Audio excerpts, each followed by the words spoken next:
तब भगवान की मूर्ति हिली और दूध का गिलास बाके बिहारी सरकार ने उठा लिया। वृंदावन वाले यही बाके बिहारी सरकार वहां चतुर्भुजनाथ के रूप में राजस्थान में विराजमान थे।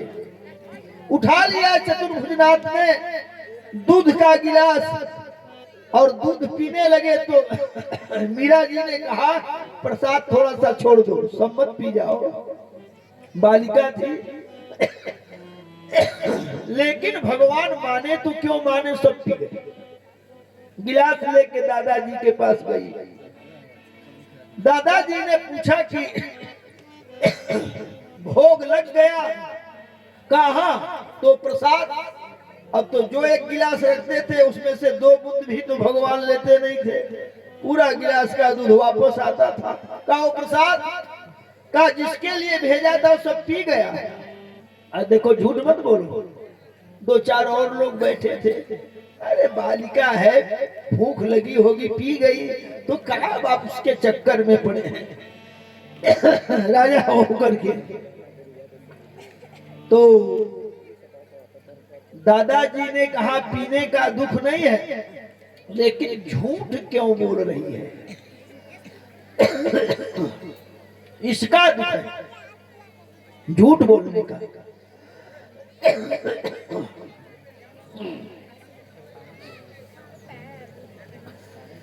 कहा कि यदि भगवान पिए हैं तो दोबारा पिएंगे तुम्हारे हाथ से। कहा जो एक बार पिया है सो दोबारा भी पिएगा। अब 1 गिलास दूध फिर मंगाया गया और तमाशा देखने वाले पीछे पीछे चलो आज मजा आएगा, चल दिए। तो मीरा जी ने भगवान चतुर्भुजानाथ के पास दूध का गिलास रखी, कहे कि हे सरकार, यदि इस गिलास का दूध आप नहीं पियोगे, हो गया, यदि गिलास का दूध आप नहीं पियोगे तो मीरा झूठी साबित हो जाएगी कि मीरा स्वयं पी गई। और जब ऐसा कह करके करुण क्रंदन आवाज से नेत्र से आंसू मीरा जी प्रवाहित करने लगी तो पूरा मंदिर हिलने लगा। और सरकार ने उठाया गिलास और उस दूध को भी भगवान पी गए। तो सच्चा भक्त होना चाहिए, भगवान उसको पीते हैं।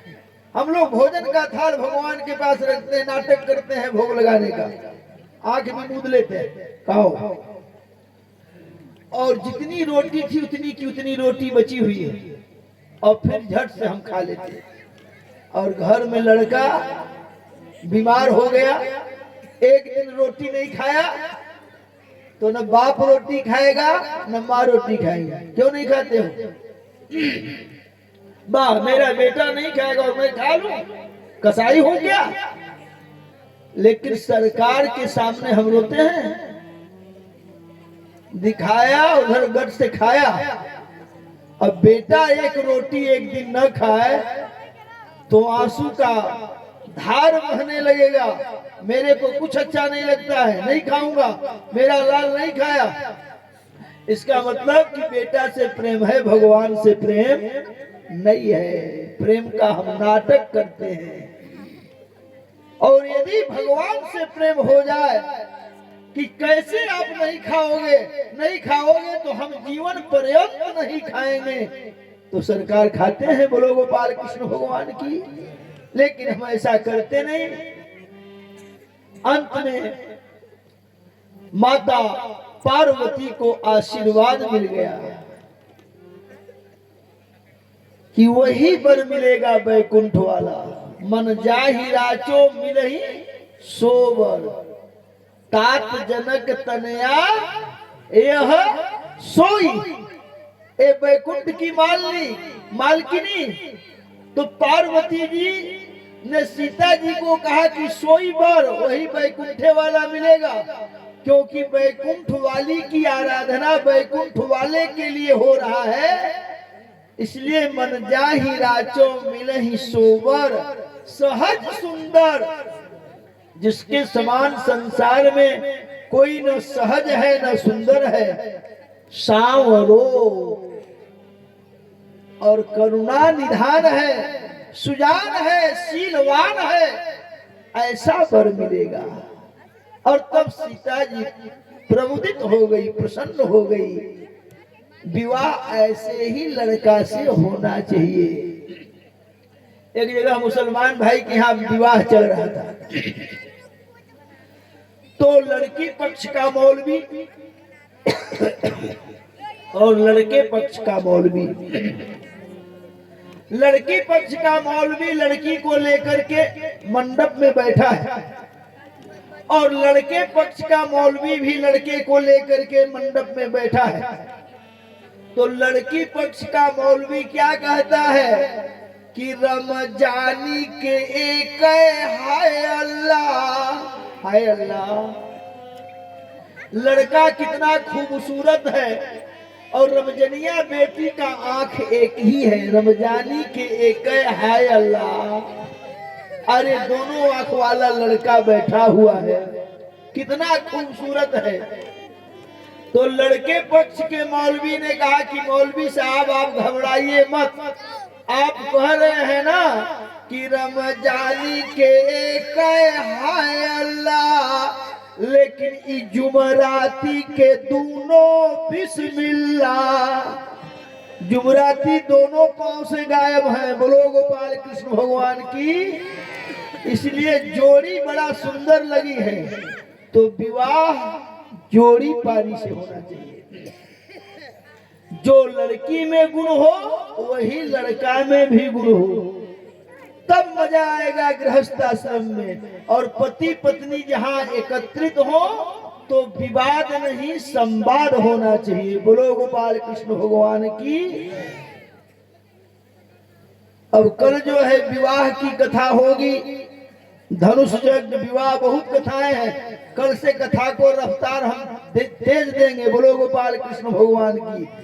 अब अगर हम धनुष यज्ञ में प्रवेश कर जाएं और विवाह न हो तो अच्छा नहीं है। कितना टाइम हो रहा है? बोलो गोपाल कृष्ण भगवान की। 10 बजने ही वाला है। तो भगवती सीता ने पूजन किया, धनुष का भी पूजन किया कि रंग भूमि जब सिया पगुधारी, रंग भूमि जब सिया पगधारी, रंग भूमि जब सिया पगधारी, देखी रूप मोह धारी, देखी रूप मोह धारी, देखी रूप मोह धारी, देखी रूप मोह धारी। भगवान श्री राम सब मंचनते मंच एक सुंदर विशद विशाल, मुनि समेत 2 बंधु कहाँ बैठा रे महिपाल। राजा जनक ने कितना खूबसूरत सिंहासन बनवाया था सोने का, जिसमें हीरे जवाहरात मणि माणिक जड़े हुए थे कि जो वीर शंकर पिनाक को 2 खंड कर देगा, धनुष के ऊपर प्रत्यंचा चढ़ा देगा, जो मेरा दामाद बनेगा उसको यही खूबसूरत सिंहासन पर बैठा करके सम्मानित करूंगा। लेकिन भगवान श्री राम के सौंदर्य को जब देखा मिथिलेश्वर ने, तो विचार किया कि सिंहासन पर बैठने की योग्यता तो इन्हीं में है, और उसी पर बैठाया। बहुत विशाल सिंहासन था, उसी में बैठे भगवान। और बाद में सीता जी रंगभूमि की ओर प्रस्थान की, तो सीता जी के सौंदर्य को देख करके मोहे नर नारी, स्त्री पुरुष दोनों मोहित हुए। और इसका दूसरा यह भी अर्थ है, वैसे शास्त्र कहता है मोहन नारी नारी कर रूपा, पन्न गारी यह नीति अनूपा। एक स्त्री दूसरे स्त्री के सौंदर्य को देख करके मोहित नहीं होती, कुरूप स्त्री भी अपने को सुंदर स्त्री से ज्यादा सुंदर समझती है। बोलो गोपाल कृष्ण भगवान की। वो अपने सुंदरता के सामने दूसरे के सुंदरता का उतना ध्यान नहीं देती। लेकिन कुछ माताएं हैं कि कहती है कि नहीं ये बड़ी सुंदर लगती है। बोलो गोपाल कृष्ण भगवान की। तो नर नारी दोनों मोहित हुए। नारी में सीता जी ने जब राम जी के सौंदर्य को देखा तो आकर्षित हुई, और राम जी ने सीता के सौंदर्य को देख करके आकर्षित हुए।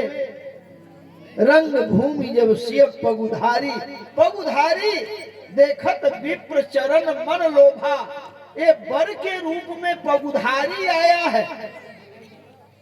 जब देवताओं की परीक्षा करने के लिए नर्मदा के तट पर भृगु ऋषि का चुनाव किया गया, किन सभी देवताओं में सबसे शांत देवता कौन है? तो भृगु जब पहुंचे बैकुंठ लोक में, सबसे पहले ब्रह्मलोक में अपने बाप के पास गए, खड़े हो गए, प्रणाम नहीं किया। ब्रह्मा जी ने कहा कि क्यों रे उदंड, शिष्टाचार भी भूल गया। तो विचार किया कि ये शांत देवता नहीं है, भले हमारे बाप है। वहां से आगे शिवपुरी में गए, कैलाश में भृगु। तो शंकर जी को प्रणाम नहीं किया। शंकर जी ने सोचा कि ये छोटा भाई है, प्रणाम नहीं कर रहा है, त्रिशूल लेकर के खड़े हो गए। कहो ये भी शांत देवता नहीं। बैकुंठ में पहुंचे कि अति सुंदर सुचि सुखद सुशीला गावत वेद जासु जस लीला। बैकुंठ में जब भृगु गए तो क्या देखा? इतना सुंदर लोग। एक लक्ष्मी जी भगवान के चरण को दबा रही है, और भूदेवी दूसरी पत्नी भगवान की चंवर डुला रही है, और तीसरी पत्नी नीला देवी भगवान से वार्तालाप कर रही है। भगवान चित्त सोए थे। भृगु ऋषि गए तो एक लात छाती पर मारी, और जब एक लात छाती पर मारे तो भगवान नारायण उठ के बैठ गए, और भगवान ने कहा अतीव सुंदरम तातो चरणों ते महामुनि। हे ब्राह्मण देवता, आपके चरण कमल के पंखुड़ियों के पराग से भी अति कोमल है, और मेरी छाती वज्र से भी ज्यादा कठोर है। कहीं आपके चरण में चोट तो नहीं लगी? तब भृगु ऋषि ने कहा यही शांताकारम भुजग शयनम, इनसे शांत कोई देवता नहीं है। तो भृगु ऋषि के चरण के चिन्ह रंग भूमि जब सिंह पग उधारी। सीता जब गई तो भगवान राम की छाती पर पग, चरण का चिन्ह भृगु ऋषि का था। देख करके आकर्षित हुई कि वही बैकुंठ वाला मालिक आया है, दुल्हा बन करके। पुराना दुल्हा अब नया दुल्हा बन करके आया है। बोलो गोपाल कृष्ण भगवान की। इसलिए दोनों आकर्षित हुए। अब कल भगवान श्री राम का विवाह है। आप अधिक से अधिक संख्या में आवे। 2 बार भगवान का नाम लीजिए। आरती का समय हो गया है। नैया लगा दे पार कान्हैया मोरी, नैया लगा दे पार, नैया लगा दे पार कान्हैया मोरी, नैया लगा दे पार,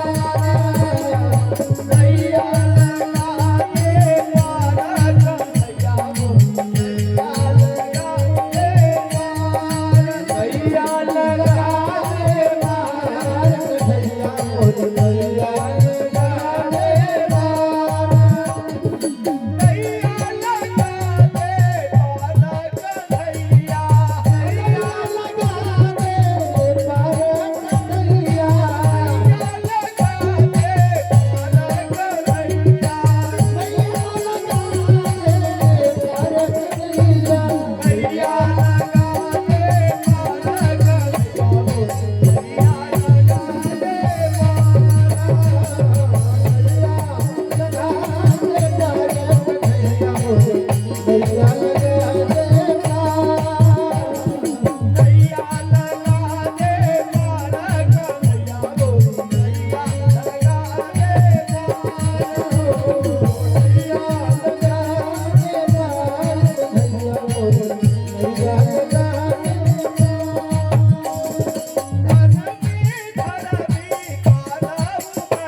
यज्ञ पुरुष भगवान की, सत्य सनातन धर्म की, अखंड भारत की, धर्म की, अधर्म का प्राणियों में विश्व का। ओम नमः पार्वती पतये हर हर महादेव।